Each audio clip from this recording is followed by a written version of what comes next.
Dolphin একটি অত্যন্ত বুদ্ধিমান প্রাণী হিসেবে পরিচিত এবং তারা প্রায়ই মানুষের প্রতি সহযোগিতাপূর্ণ আচরণ প্রদর্শন করে।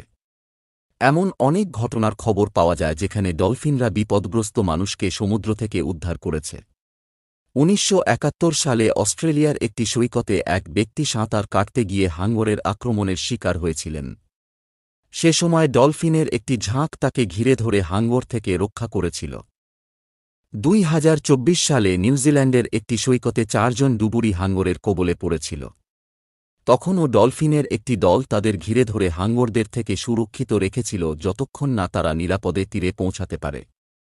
ডলফিনদের এ ধরনের আচরণ গবেষকদের জন্য একটি রহস্য, কিন্তু ধারণা করা হয় যে তাদের সামাজিক কাঠামো এবং সহযোগিতামূলক স্বভাবই তাদেরকে বিপদগ্রস্ত প্রাণীদের সাহায্য করতে উদ্বুদ্ধ করে। ডলফিনদের বুদ্ধিমত্তা ও সংবেদনশীলতা তাদেরকে মানুষের প্রকৃত বন্ধুতে পরিণত করেছে, যা এসব গল্পের মাধ্যমে প্রমাণিত হয়।